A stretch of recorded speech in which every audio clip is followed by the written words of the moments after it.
আসসালামু আলাইকুম ওয়া রাহমাতুল্লাহি ওয়া বারাকাতুহু। নাহমাদুহু ওয়া নুসাল্লি আলা রাসূলিহিল কারীম, আম্মা বা'দ। দেশ ও বিদেশের অবস্থানরত যারা আমার ভিডিও দেখবেন সবাইকে আমার আন্তরিক মোবারকবাদ। আসলে আমি আজকে ভিডিওতে আসার কারণ হলো, আমি গত 2 দিন আগে একটা পোস্ট দিয়েছিলাম, যে পোস্টের মাজার সংক্রান্ত ছিল। তো ওই জায়গায় আসলে আমার ইচ্ছা ছিল এক ধরনের, বাইর হয়েছে আর অন্য ধরনের। আমার ইচ্ছা ছিল যে মাজারকে শিরিক মুক্ত, বেদাত মুক্ত এবং গান বাজনা মুক্ত থাকা। কারণ মাজার একটা পবিত্র জায়গা, ওই জায়গার মধ্যে যদি আপনার শিরিকে কাজ হয় বা বেদাতি কাজ হয় বা আপনার গান বাজনা হয়, তাহলে ওই জায়গার মধ্যে যে অলিয়া আছেন উনি কষ্ট পাইবেন। তো আমার উদ্দেশ্য এটাই ছিল।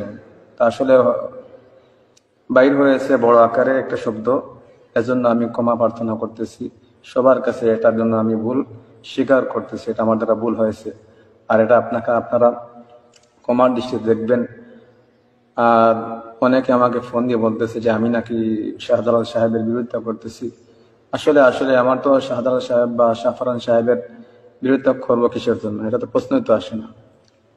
আমরা তো ওনাদের মাধ্যমে মুসলমান হয়েছি। বিশেষ করে আমরা সিলেটবাসী যারা আছি, তাদের উসিলে আমরা কি হয়েছি? মুসলমান হয়েছি। তা আসলে আমার উদ্দেশ্য তো শাহজালাল সাহেবের বিরোধিতা করা নয়, শাহফরান